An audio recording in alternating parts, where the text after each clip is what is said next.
जिसाइया पुस्तक अध्याय 5 प्रभुंकर द्राक्षा उद्यान। मोर प्रियतम उद्देश्य ओ तांको द्राक्षा उद्यान प्रति ताहांकर स्नेह विषय मु एक गीत गान करिबी। अत्यधिक उर्वरता विशिष्ट एक पहाड़ उपरे मो प्रियतमंकर एक द्राक्षा उद्यान थिला। ताहांकु खली से तन्मध्यरु पथर सबु अपसारण कले ओ उत्तम द्राक्षालता सबुको सेथिरे रोपण कले। से तन्मध्यरे एक पोहरा गंबुज निर्माण कले ओ एक पेशा यंत्र स्थापन कले। से आशा कले जे ताहा उत्तम द्राक्षा उत्पन्न करिब, किंतु ताहा बन्य द्राक्षा फल उत्पन्न कला। हे जेरुसलेम बासी माने, हे जुदावासी माने, वर्तमान तुमे माने निजे मोर तथा मोर द्राक्षा उद्यान मध्यरे विचार कर। मोर द्राक्षा उद्यान सकाशे अधिक किछि करिबा पई एपरि कोन थिला जहा मु करि नाही। सेथिरु उत्तम द्राक्षा फल पाइबा पई मु जेबे आशा कली, तेबे काहींकि ताहा बन्य द्राक्षा फल उत्पन्न कला। सुतरां मोर द्राक्षा उद्यान प्रति मु जहा करिबी ताहा मु वर्तमान तुमको कहिबी। ताहार बाढ़ अपसारण करी ताहा विनष्ट हेबा पई मु छाड़ी देबी। ताहा जेपरि पददलित हुए सेति पई मु ताहार कांथ भांगी देबी। मु ताहाकु शून्य करिबी। ताहार शाखा सबु कटा हेबो नाही, किंबा ताहार मूल खोला हेबो नाही। नाककली तथा कंटक बुदा सेठारे वृद्धि प्राप्त हेबो। ताहा उपरे वृष्टिपात जेपरि न हुए तो निमंते मु मेघमाला को निर्देश देबी। कारण सेनाधीश प्रभुंकर उद्यान अटे इस्राएल गृह ओ जुदावासी माने ताहांकर आनंददायक उद्भिद अटंती। नीतिनिष्ठा पाई से अपेक्षा कले, किंतु देख रक्तपात न्यायपरायणता पाई से आशा कले, किंतु देख एक क्रंदन स्वर अभिशाप।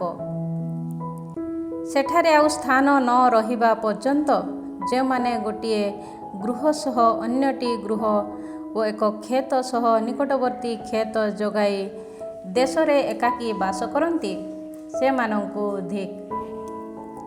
सेनाधीश प्रभु शपथपूर्वक मते कहिअछंती, संख्याधिक गृह निश्चय विजन हेब। विशाल तथा सुंदर गृह सकल अधिवासी मानंक ठारू वंचित होई रहिब। 10 माण विस्तृत द्राक्षा खेत केवल एक बात द्राक्षा उत्पन्न करिब ओ एक होमेर विहन एक एफा परिमाणर शस्य उत्पन्न करिब। मादक द्रव्यर पश्चाधावन करिबा पई जे माने अति प्रत्युषरे उठंती ओ द्राक्षारस द्वारा पानन्मत हेबा पई अति राति जाए अनिद्रित हुअंती से मानंकु धिक।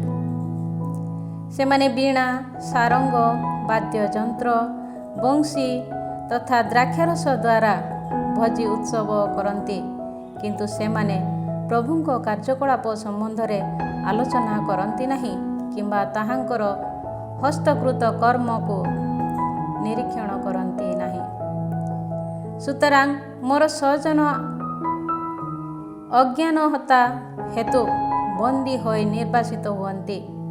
सेमानंको श्रद्धास्पद व्यक्ति माने क्षुधातुर होई मृत्यु मुखरे पड़ती ओ सेमानंको जनसाधारण तृषातुर होई कालातिपात करती। सुतरां पाताल ताहार क्षुधा बढ़ाए ओ ताहार मुखको सीमातीत भावे खोली दिए।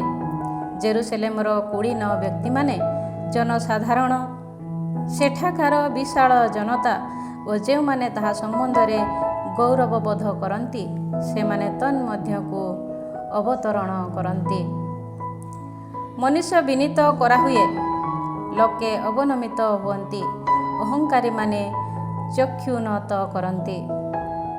କିନ୍ତୁ ନ୍ୟାୟ ବିଚାର ପୂର୍ବକ ସେନାଧୀଶ ପ୍ରଭୁ ଉନ୍ନତ ଅଟନ୍ତି ଓ ପବିତ୍ର ଈଶ୍ୱର ନୀତିନିଷ୍ଠା ସହକାରେ ତାହାଙ୍କ ପବିତ୍ରତା ସକାଶେ ପ୍ରକାଶ କରନ୍ତି। ସେ ସମୟରେ ଚାରଣଭୂମିରେ ଚରୁଥିବା ପରି ସେଠାରେ ମେଷଶାବକମାନେ ଚରିବେ।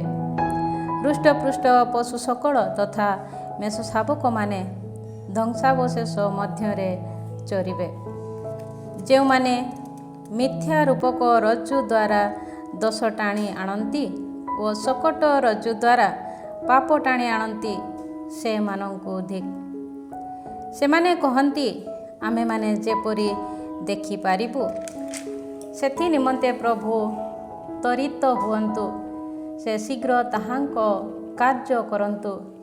ଇସ୍ରାଏଲର ସେହି ପବିତ୍ରତମଙ୍କ ଉଦ୍ଦେଶ୍ୟ ଆସନ୍ନ ହେଉ ଓ ଆମେମାନେ ଯେପରି ଜାଣିପାରିବା, ସେଥି ସକାଶେ ତାହା ଉପସ୍ଥିତ ହେଉ। ଯେଉଁମାନେ ଅମଙ୍ଗଳକୁ ମଙ୍ଗଳ ଓ ମଙ୍ଗଳକୁ ଅମଙ୍ଗଳ କହନ୍ତି, ଅନ୍ଧକାରକୁ ଆଲୋକ ଓ ଆଲୋକକୁ ଅନ୍ଧକାର ବୋଲି ବିବେଚନା କରନ୍ତି ଏବଂ ତିକ୍ତକୁ ମଧୁର ଓ ମଧୁରକୁ ତିକ୍ତ ରୂପେ ପରିଗଣନା କରନ୍ତି, ସେମାନଙ୍କୁ ଧିକ୍। ଯେଉଁମାନେ ନିଜ ଦୃଷ୍ଟିରେ ବିଜ୍ଞ ଓ ନିଜ ଧାରଣାରେ ବୁଦ୍ଧିମାନ, ସେମାନଙ୍କୁ ଧିକ୍। ଯେଉଁମାନେ ଦ୍ରାକ୍ଷାରସ ପାନ ଦିଗରେ ବୀର ଓ ମାଦକ ଦ୍ରବ୍ୟର ମିଶ୍ରଣ ପାଇଁ ଚତୁର ଅଟନ୍ତି, ସେମାନଙ୍କୁ ଧିକ୍। ଯେଉଁମାନେ ଲାଞ୍ଚ ଗ୍ରହଣ କରି ଅପରାଧୀକୁ ମୁକ୍ତ କରନ୍ତି ଓ ନିର୍ଦ୍ଦୋଷୀକୁ ନ୍ୟାୟରୁ ବଞ୍ଚିତ କରନ୍ତି, ସେମାନଙ୍କୁ ଧିକ୍। ସୁତରାଂ ନଡ଼ା ଯେପରି ଅଗ୍ନି ଜିହ୍ୱା ଦ୍ୱାରା ଗ୍ରାସିତ ହୁଏ ଓ ଅଗ୍ନି ଶିଖାରେ ଶୁଷ୍କ ତୃଣ ଯେପରି ଭସ୍ମରେ ପରିଣତ ହୁଏ, ସେହିପରି ସେମାନଙ୍କ ମୂଳ ଜରାଜୀର୍ଣ୍ଣ ହେବ ଓ ଧୂଳି ସମ ସେମାନଙ୍କ ପୁଷ୍ପ ଉଡ଼ିଯିବ। କାରଣ ସେମାନେ ସେନାଧୀଶ ପ୍ରଭୁଙ୍କର ବିଧାନ ଅସ୍ୱୀକାର କରିଅଛନ୍ତି ଓ ଇସ୍ରାଏଲର ପବିତ୍ରତମଙ୍କର ବଚନକୁ ଅବମାନନା କରିଅଛନ୍ତି। ସୁତରାଂ ତାହାଙ୍କ ସ୍ୱଜନମାନଙ୍କ ବିରୁଦ୍ଧରେ ପ୍ରଭୁଙ୍କର କ୍ରୋଧାଗ୍ନି ପ୍ରଜ୍ୱଳିତ ହେଲା ଓ ତାହାଙ୍କ ହସ୍ତ ପ୍ରସାର କରି ସେ ସେମାନଙ୍କୁ ଆଘାତ କଲେ ଏବଂ ପର୍ବତ ସମୂହ ପ୍ରକମ୍ପିତ ହେଲା ତଥା ସେମାନଙ୍କ ମୃତ ଶରୀର ରାସ୍ତା ଉପରେ ଅଳିଆ ସଦୃଶ ପଡ଼ି ରହିଲା। ତଥାପି ତାହାଙ୍କର କ୍ରୋଧ ଉପଶମିତ ହେଲା ନାହିଁ ଓ ତାହାଙ୍କର ହସ୍ତ ଆହୁରି ପ୍ରସାରିତ ହୋଇ ରହିଛି। ଏକ ସୁଦୂରସ୍ଥ ଜନତା ପାଇଁ ସେ ଏକ ସଂକେତ ଉଠାଇବେ। ସୁଷୁରି ମାରି ସେ ସେମାନଙ୍କୁ ପୃଥିବୀର ପ୍ରାନ୍ତରୁ ଡାକିବେ। ଆଉ ଦେଖ, ସେମାନେ ଦ୍ରୁତ ଗତିରେ ଆସନ୍ତି, କେହି କ୍ଳାନ୍ତ ହେଉନାହିଁ, କେହି ଝୁଣ୍ଟି ପଡ଼ୁନାହିଁ, କେହି ତନ୍ଦ୍ରାଚ୍ଛନ୍ନ ହେଉନାହିଁ କିମ୍ବା ଶୋଇ ପଡ଼ୁନାହିଁ। କାହାର କୋଟି ବସ୍ତ୍ର ଢିଲା ନୁହେଁ, କାହାର ପାଦୁକା ବନ୍ଧନୀ ଛିଡ଼ି ଯାଉନାହିଁ। ସେମାନଙ୍କର ସ୍ୱର ତୀକ୍ଷ୍ଣ ଓ ସେମାନଙ୍କ ଧନୁ ବକ୍ର ଅଟେ। ସେମାନଙ୍କ ଘଟକର ଖୁରା ଚକମକି ପଥର ସଦୃଶ ଓ ସେମାନଙ୍କ ରଥର ଚକ୍ର ସବୁ ଘୂର୍ଣ୍ଣିବାୟୁ ତୁଲ୍ୟ ଅଟେ। ସେମାନଙ୍କ ଗର୍ଜନ ସିଂହ ଗର୍ଜନ ସଦୃଶ, ସେମାନେ ଯୁବା ସିଂହ ସଦୃଶ ଗର୍ଜନ କରନ୍ତି। ସେମାନେ ଗର୍ଜନ କରନ୍ତି ଓ ନିଜ ଶିକାରକୁ ଧରି ଟାଣି ନେଇ ଯାଆନ୍ତି। କେହି ସେମାନଙ୍କ ହସ୍ତରୁ ମୁକ୍ତ କରିପାରିବ ନାହିଁ। ତାହା ଦେଖି ସେମାନେ ସେହି ଦିନ ସମୁଦ୍ର ଗର୍ଜନ ସଦୃଶ ଗର୍ଜନ କରିବେ। କେହି ଯଦି ଦେଶକୁ ଦେଖେ, ତେବେ ସେ କେବଳ ଅନ୍ଧକାର ତଥା ସଙ୍କଟ ଦେଖିବ, ମେଘମାଳା ଆଲୋକକୁ ତମସାବୃତ କରିବ। ଅଧ୍ୟାୟ 6। ଜିସାୟାଙ୍କ ଆହ୍ୱାନ। ଯେଉଁ ବର୍ଷ ରାଜା ଉସିୟାଙ୍କର ମୃତ୍ୟୁ ଘଟିଲା, ସେହି ବର୍ଷରେ ପ୍ରଭୁ ଏକ ଉଚ୍ଚ ତଥା ଉନ୍ନତ ସିଂହାସନରେ ଆସୀନ ହୋଇଥିବା ମୁଁ ଦେଖିବାକୁ ପାଇଲି। ତାହାଙ୍କର ବସ୍ତ୍ରାଚଳ ଦେବାଳୟକୁ ପରିପୂର୍ଣ୍ଣ କରିଥିଲା। ତାହାଙ୍କ ଚତୁଃପାର୍ଶ୍ୱରେ ସେରାଫ ବୃନ୍ଦ ଦଣ୍ଡାୟମାନ ଥିଲେ। ପ୍ରତ୍ୟେକ 6ଟି ଲେଖାଏଁ ପକ୍ଷ ବିଶିଷ୍ଟ ଥିଲେ। ସେମାନେ 2 ପକ୍ଷ ଦ୍ୱାରା ନିଜ ମୁଖ ଓ ଅନ୍ୟ 2ଟି ଦ୍ୱାରା ନିଜ ନିଜ ପାଦକୁ ଆଚ୍ଛାଦନ କରିଥିଲେ। ଅବଶିଷ୍ଟ 2ଟି ଦ୍ୱାରା ସେମାନେ ଉଡ଼ୁଥିଲେ। ପରସ୍ପରକୁ ଡାକି ସେମାନେ କହୁଥିଲେ, ପବିତ୍ର ପବିତ୍ର ସେନାଧୀଶ ପ୍ରଭୁ ପବିତ୍ର, ସମଗ୍ର ପୃଥିବୀ ତାହାଙ୍କର ମହିମାରେ ପରିପୂର୍ଣ୍ଣ। ସେମାନଙ୍କର ସେହି ଘୋଷଣା ଶବ୍ଦ ଦ୍ୱାରା ମଣ୍ଡପର ଭିତ୍ତିମୂଳ ପ୍ରକମ୍ପିତ ହେଲା ଓ ଦେବାଳୟ ଧୂମସ୍ ଦ୍ୱାରା ପରିପୂରିତ ହେଲା। ସେ ସମୟରେ ମୁଁ କହିଲି, ମୋତେ ଧିକ୍, ମୁଁ ବିନାଶ ହେଲି, କାରଣ ମୁଁ ଅଶୁଦ୍ଧ ଅଧର ବିଶିଷ୍ଟ ଜଣେ ବ୍ୟକ୍ତି ଓ ଅଶୁଦ୍ଧ ଅଧର ବିଶିଷ୍ଟ ଏକ ଜନତା ମଧ୍ୟରେ ମୁଁ ବାସ କରେ। କାରଣ ମୋର ଚକ୍ଷୁ ସେନାଧୀଶ ପ୍ରଭୁ ରାଜାଙ୍କର ଦର୍ଶନ ଲାଭ କରିଅଛି।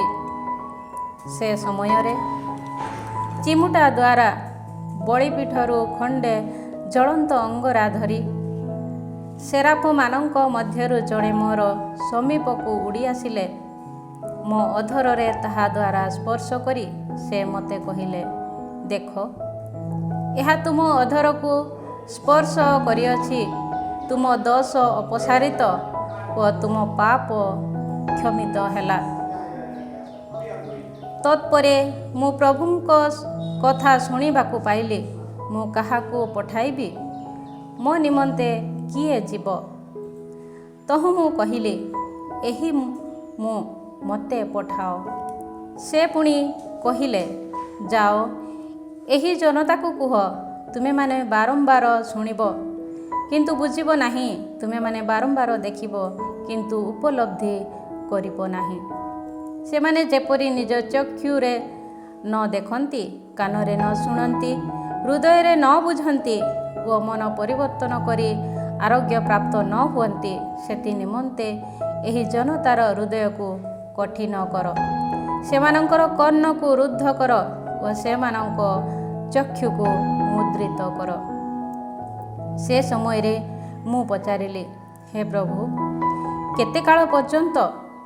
ପୁଣି ସେ କହିଲେ, ନଗରୀ ସମୂହ ଅଧିବାସୀ ବିହୀନ ହୋଇ ବିଜନ ହେବା, ଗୃହଗୁଡ଼ିକ ଜନହୀନ ହେବା ଓ ସମଗ୍ର ଦେଶ ସମ୍ପୂର୍ଣ୍ଣ ଭାବେ ନିର୍ଜନ ହେବା ପର୍ଯ୍ୟନ୍ତ। ଆଉ ପ୍ରଭୁ ଲୋକମାନଙ୍କୁ ସୁଦୂରକୁ ତଡ଼ିଦେବା ଓ ଦେଶରେ ସଂଖ୍ୟାଧିକ ପରିତ୍ୟକ୍ତ ସ୍ଥାନ ହେବା ପର୍ଯ୍ୟନ୍ତ। ସେଠାରେ ଯଦିଓ 1/10 ଅବଶିଷ୍ଟ ହୋଇ ରହିବ, ତଥାପି ତାହା ପୁନରାୟ ଦଗ୍ଧୀଭୂତ ହେବ।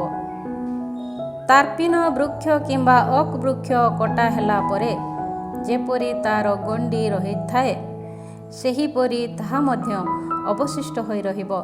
ଏହି ଗଣ୍ଡି ଏକ ପବିତ୍ର ଜୀବ ସଦୃଶ ହେବ। ଅଧ୍ୟାୟ 7 ଇମାନୁଏଲଙ୍କ ସମ୍ବନ୍ଧୀୟ ପ୍ରବଚନ। ଆହାସଙ୍କ ଉଦ୍ଦେଶ୍ୟରେ ପ୍ରଥମ ଚେତାବନୀ। ଜୁଦାର ରାଜା ଉସିଆଙ୍କ ପୌତ୍ର ତଥା ଯୋଥାମଙ୍କ ପୁତ୍ର ଆହାସଙ୍କ ରାଜତ୍ୱରେ ସିରିଆର ରାଜା ରେସିନ୍ ଓ ରେମାଲିଆଙ୍କ ପୁତ୍ର ଇସ୍ରାଏଲର ରାଜା ପେକା ଜେରୁସାଲେମ ବିରୁଦ୍ଧରେ ଯୁଦ୍ଧ କରିବାକୁ ଆସିଲେ। କିନ୍ତୁ ସେମାନେ ତାହାକୁ ପରାଜିତ କରିପାରିବେ ନାହିଁ। ଯେତେବେଳେ ଦାବିଦଙ୍କ ଗୃହରେ କୁହାଗଲା ଯେ ଇଫ୍ରାଇମ୍ ସହ ସିରିଆ ସନ୍ଧି କରିଅଛି, ସେତେବେଳେ ବତାସ ଦ୍ୱାରା ଅରଣ୍ୟର ବୃକ୍ଷ ସମୂହ ଯେପରି ଆନ୍ଦୋଳିତ ହୁଏ, ସେହିପରି ତାଙ୍କର ତଥା ତାଙ୍କ ଜନତାର ହୃଦୟ କମ୍ପିତ ହେଲା। ତହୁଁ ପ୍ରଭୁ ଯିଶାୟାଙ୍କୁ କହିଲେ, ତୁମ ପୁତ୍ର ସେୟାର-ଜାସୁବ ସହିତ ତୁମେ ରଜକର କ୍ଷେତ ଆଡ଼େ ଥିବା ରାଜପଥ ସମୀପବର୍ତ୍ତୀ ଉପର ପୁଷ୍କରିଣୀର ଜଳବାହୀ ନାଳର ଶେଷ ଭାଗକୁ ଯାଇ ଆହାସକୁ ସାକ୍ଷାତ କର ଓ ତାକୁ କୁହ, ମନୋନିବେଶ ପୂର୍ବକ ଶୁଣ, ଶାନ୍ତିଚିତ୍ତ ହୁଅ ଓ ଭୀତତ୍ରସ୍ତ ହୁଅ ନାହିଁ। ଯେଉଁମାନେ କୁହୁଳୁଥିବା 2ଟି କାଠ ଗଣ୍ଠି ମାତ୍ର, ସେହି ରେସିନ୍ ଓ ସିରିଆ ଏବଂ ରେମାଲିଆର ପୁତ୍ର ଭୀଷଣ କ୍ରୋଧ ଯୋଗୁଁ ତୁମ ହୃଦୟକୁ ହତାଶ ହେବାକୁ ଦିଅ ନାହିଁ। କାରଣ ରେମାଲିଆର ପୁତ୍ର ଓ ଏଫ୍ରାଇମ୍ ସହିତ ସିରିଆ ତୁମ ବିରୁଦ୍ଧରେ ଗୁପ୍ତ ଷଡ଼ଯନ୍ତ୍ର କରି କହିଅଛି। ଜୁଦା ବିରୁଦ୍ଧରେ ପ୍ରସ୍ଥାନ କରି ଆମେମାନେ ତାହାକୁ ଭୟଭୀତ କରୁ ଓ ତାହା ଆକ୍ରମଣ କରି ତାବେଲର ପୁତ୍ରକୁ ତାହାର ରାଜା ରୂପେ ନିୟୋଜିତ କରୁ। ସୁତରାଂ ପ୍ରଭୁ ଈଶ୍ୱର ଏହିପରି କହନ୍ତି, ତାହା ସମ୍ଭବ ହେବ ନାହିଁ, ତାହା କେବେ ହେଁ ଘଟିବ ନାହିଁ। କାରଣ ସିରିଆର ମସ୍ତକ ଦାମାସ୍କସ୍ ଓ ଦାମାସ୍କସ୍ର ମସ୍ତକ ରେସିନ୍ ଅଟେ। 65 ବର୍ଷ ମଧ୍ୟରେ ଏଫ୍ରାଇମ୍ ଏପରି ଛିନ୍ନ ବିଚ୍ଛିନ୍ନ ହେବ ଯେ ତାହା ପୁଣି କେବେ ହେଁ ଏକ ଜନତା ରୂପେ ବିବେଚିତ ହେବ ନାହିଁ। ଏଫ୍ରାଇମ୍ର ମସ୍ତକ ସାମାରିଆ ଓ ସାମାରିଆର ମସ୍ତକ ରେମାଲିଆର ପୁତ୍ର ଅଟେ। ତୁମେ ଯଦି ବିଶ୍ୱାସ ନ କରିବ, ତେବେ ତୁମେ ପ୍ରତିଷ୍ଠିତ ନ ହେବ। ଆହାସଙ୍କ ଉଦ୍ଦେଶ୍ୟରେ ଦ୍ୱିତୀୟ ଚେତାବନୀ ଏମାନୁଏଲଙ୍କର ଚିହ୍ନ। ପ୍ରଭୁ ପୁଣି ଆହାସଙ୍କୁ କହିଲେ, ପ୍ରଭୁ ତୁମ ଈଶ୍ୱରଙ୍କ ଠାରୁ ଏକ ଚିହ୍ନ ଭିକ୍ଷା କର, ତାହା ପାତାଳ ସଦୃଶ ଅଗାଧ କିମ୍ବା ନଭମଣ୍ଡଳ ସଦୃଶ ଉନ୍ନତ ହେଉ। କିନ୍ତୁ ଆହାସ ଉତ୍ତର ଦେଲେ, ମୁଁ ତାହା ଭିକ୍ଷା କରିବି ନାହିଁ ଓ ପ୍ରଭୁଙ୍କୁ ପରୀକ୍ଷା କରିବି ନାହିଁ। ସେ ସମୟରେ ସେ କହିଲେ, ହେ ଦାବୀଦଙ୍କ ଗୃହ ଶୁଣ, ମନୁଷ୍ୟକୁ ବିରକ୍ତ କରିବା କ୍ଷୁଦ୍ର ବିଷୟ ଅଟେ। ଏହିପରି ମନେ କରୁଥିବା ଯୋଗୁଁ ତୁମେ କ'ଣ ମୋର ଈଶ୍ୱରଙ୍କର ଧୈର୍ଯ୍ୟଶୀଳତାକୁ ମଧ୍ୟ ପରୀକ୍ଷା କରିବ? ସୁତରାଂ ସ୍ୱୟଂ ପ୍ରଭୁ ତୁମକୁ ଏକ ଚିହ୍ନ ପ୍ରଦାନ କରିବେ। ଅନ୍ତଃସତ୍ତ୍ୱା ହୋଇ ଜଣେ ଯୁବତୀ ଏକ ପୁତ୍ର ସନ୍ତାନ ଜନ୍ମ ଦେବ। ସେ ତାକୁ ଇମାନୁଏଲ ନାମରେ ନାମିତ କରିବ। ଔଷଧକୁ ଉପେକ୍ଷା କରିବା, ଔଷଧକୁ ମନୋନୀତ କରିବା ପାଇଁ ବିବେଚନା ଶକ୍ତି ଲାଭ କରିବା ପର୍ଯ୍ୟନ୍ତ ସେ ଦଧି ତଥା ମଧୁ ଭୋଜନ କରିବ। କାରଣ ସତ୍ ତଥା ଔଷଧକୁ ବିବେଚନା କରିବାର ଶକ୍ତି ବାଳକଟି ପ୍ରାପ୍ତ ହେବା ପୂର୍ବରୁ ଯେଉଁମାନଙ୍କ ସମ୍ମୁଖରେ ତୁମେ ଭୟଚକିତ ହୋଇଛ, ସେହି 2 ଜଣ ରାଜାଙ୍କର ରାଜ୍ୟ ସକଳ ପରିତ୍ୟକ୍ତ ହେବ। ଯେଉଁଦିନ ଏଫ୍ରାଇମ୍ ଯୁଦାଠାରୁ ପୃଥକୀକୃତ ହେଲା, ତତ୍ପରେ କେବେ ହେଁ ଘଟି ନଥିବା ଭଳି ଏପରି ଦିନଗୁଡ଼ିକ ପ୍ରଭୁ ତୁମ ବିରୁଦ୍ଧରେ, ତୁମ ଜନତା ବିରୁଦ୍ଧରେ ଓ ତୁମ ପିତୃଗୃହ ବିରୁଦ୍ଧରେ ଘଟାଇବେ, ଅର୍ଥାତ୍ ସିରିଆର ରାଜାକୁ ଆଣିବେ।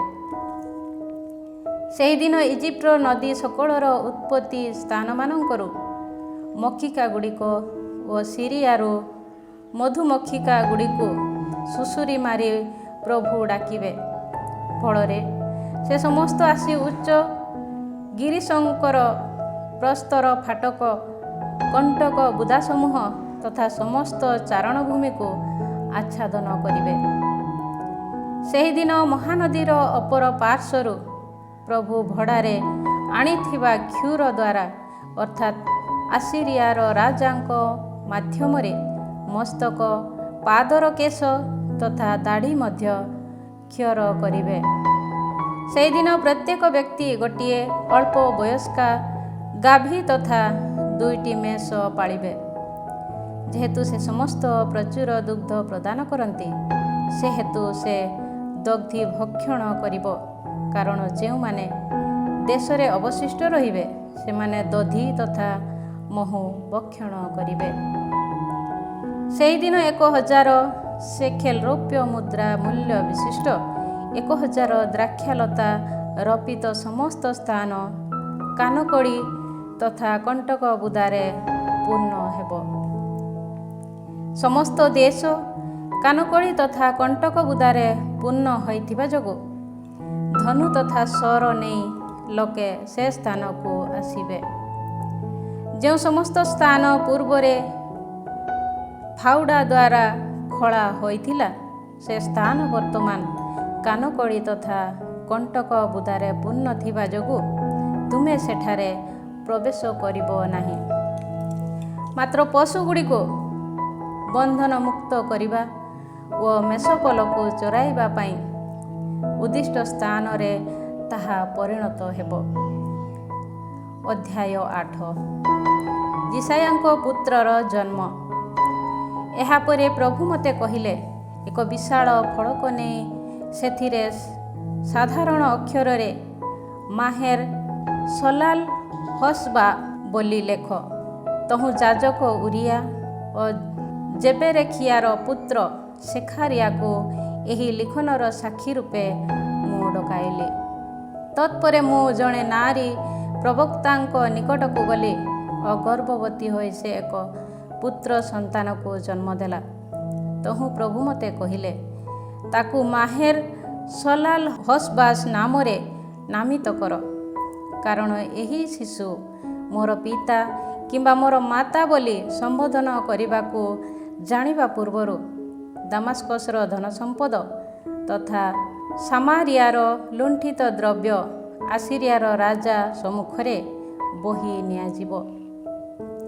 ପ୍ରଭୁ ମୋତେ ପୁନରାୟ କହିଲେ, ଶାନ୍ତ ଭାବରେ ପ୍ରବାହିତ ହେଉଥିବା ସିଲୋଆର ଜଳକୁ ଏହି ଜନତା ଉପେକ୍ଷା କରି ରେସିନ ଓ ରେମାଲିଆର ପୁତ୍ର ସମ୍ମୁଖରେ ପ୍ରକମ୍ପିତ ହେଉଥିବା ଯୋଗୁଁ ବିପୁଳ ତଥା ଉଚ୍ଛ୍ୱସିତା ଭାବେ ପ୍ରବାହିତ ନଦୀ ଅର୍ଥାତ୍ ସର୍ବବିଧ ପ୍ରତାପ ବିଶିଷ୍ଟ ଆସିରିଆର ରାଜାଙ୍କୁ ପ୍ରଭୁ ସେମାନଙ୍କ ବିରୁଦ୍ଧରେ ପଠାଇବେ। ସମସ୍ତ ନାଳ ଦେଇ ଉଚ୍ଛ୍ୱସିତ ହୋଇ ତାହା ପ୍ରବାହିତ ହେବ। ତାହା ଯୁଦା ମଧ୍ୟକୁ ପ୍ରବେଶ କରିବ ଓ ଉଚ୍ଛ୍ୱସିତ ଭାବେ ପ୍ରବାହିତ ହୋଇ ଗଳା ପର୍ଯ୍ୟନ୍ତ ଉଠିବ। ହେ ଇମାନୁଏଲ, ତାହାର ବିସ୍ତୃତ ପକ୍ଷ ତୁମର ସମଗ୍ର ଦେଶକୁ ଆଚ୍ଛାଦନ କରିବ। ହେ ଜାତି ସକଳ, ତୁମେମାନେ ଭଗ୍ନ ହୁଅ, ତୁମେମାନେ ଭୟଚକିତ ହୁଅ। ହେ ସୁଦୂରବର୍ତ୍ତୀ ରାଜ୍ୟ ସମୂହ ଶୁଣ, ତୁମେମାନେ କୋଟି ଭିଡ଼ ଓ ଭୟଚକିତ ହୁଅ। ତୁମେମାନେ ସମ୍ମିଳିତ ଭାବେ ଆଲୋଚନା କର, କିନ୍ତୁ ତାହା ବିଫଳ ହେବ। ନିଷ୍ପତ୍ତି ନିଅ, କିନ୍ତୁ ତାହାର କୌଣସି ପ୍ରୟୋଜନ ହେବ ନାହିଁ, କାରଣ ଈଶ୍ୱର ଆମର ସହବର୍ତ୍ତୀ। ପ୍ରଭୁ ଝୁଣ୍ଟି ପଡ଼ିବାର ଏକ ପଥର। ନିଜର ଶକ୍ତିଶାଳୀ ହସ୍ତ ମୋ ଉପରେ ରଖି ପ୍ରଭୁ ମୋତେ ଏହିପରି କହିଲେ ଓ ଏହି ଜନତା ଯେଉଁ ପଥ ଦେଇ ବିଚରଣ କରନ୍ତି ତାହାର ଅନୁସରଣ ନ କରିବାକୁ ମୋତେ ସତର୍କ କରାଇ କହିଲେ, ଏହି ଜନତା ଯାହାକୁ ଚକ୍ରାନ୍ତ ନାମରେ ଅଭିହିତ କରନ୍ତି ତାହାକୁ ତୁମେମାନେ ଚକ୍ରାନ୍ତ ରୂପେ ନାମିତ କର ନାହିଁ ଓ ଯାହା ପ୍ରତି ସେମାନେ ଭୀତତ୍ରସ୍ତ ହୁଅନ୍ତି ତୁମେମାନେ ତାହା ପ୍ରତି ଭୀତତ୍ରସ୍ତ ହୁଅ ନାହିଁ କିମ୍ବା ଭୟଯୁକ୍ତ ହୁଅ ନାହିଁ। କିନ୍ତୁ ସେନାଧୀଶ ପ୍ରଭୁ ତାହାକୁ ତୁମେମାନେ ପବିତ୍ର ରୂପେ ବିବେଚନା କର, ତାହାଙ୍କ ପ୍ରତି ଭୟଭକ୍ତି ପ୍ରଦର୍ଶନ କର ଓ ତାହାଙ୍କ ପ୍ରତି ଭୟଯୁକ୍ତ ହୁଅ। ପୁଣି ସେ ପବିତ୍ରାଳୟ ତଥା ପଦସ୍ଖଳନର ଶୈଳ ହେବେ।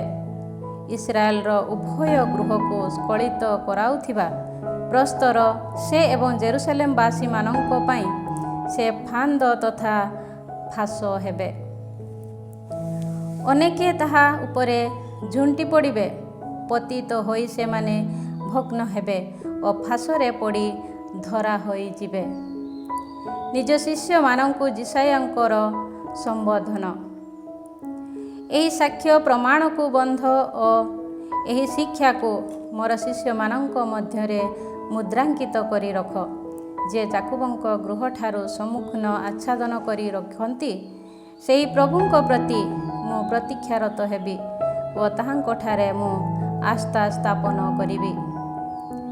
ଦେଖ, ଯିଏ ସିୟନ ପାହାଡ଼ ଉପରେ ଅବସ୍ଥିତ ସ୍ଥାପନ କରନ୍ତି ସେହି ସେନାଧୀଶ ପ୍ରଭୁଙ୍କଠାରୁ ମୁଁ ଓ ପ୍ରଭୁଙ୍କ ଦ୍ୱାରା ମୋତେ ପ୍ରଦତ୍ତ ସନ୍ତାନମାନେ ଇସ୍ରାଏଲ ପାଇଁ ଏକ ନିଦର୍ଶନ ତଥା ଅଦ୍ଭୁତ କର୍ମ ସ୍ୱରୂପ ଅଟୁ। ସେମାନେ ଯେତେବେଳେ ତୁମମାନଙ୍କୁ କହିବେ, ଗୁଣୁ ଗୁଣୁ ତଥା ଫୁସୁରୁ ଫାସର ହେଉଥିବା ପ୍ରେତାତ୍ମା ତଥା କୁହୁକୀମାନଙ୍କ ନିକଟରେ ଅନ୍ୱେଷଣ କର, ସେତେବେଳେ ଜନତା କ'ଣ ନିଜ ଈଶ୍ୱରଙ୍କ ନିକଟରେ ସନ୍ଧାନ କରିବା ଉଚିତ ନୁହେଁ? ସେମାନେ କ'ଣ ଜୀବିତମାନଙ୍କ ସକାଶେ ମୃତମାନଙ୍କ ନିକଟରେ ସନ୍ଧାନ କରନ୍ତି ନାହିଁ? ଶିକ୍ଷା ତଥା ସାକ୍ଷ୍ୟ ପ୍ରମାଣର ଅନ୍ୱେଷଣ କର। ସେମାନଙ୍କ ଦ୍ୱାରା କଥିତ ଏହି ବାକ୍ୟ ଅବଶ୍ୟ କେବେ ହେଁ ପ୍ରକାଶ ପ୍ରାପ୍ତ ହେବ ନାହିଁ।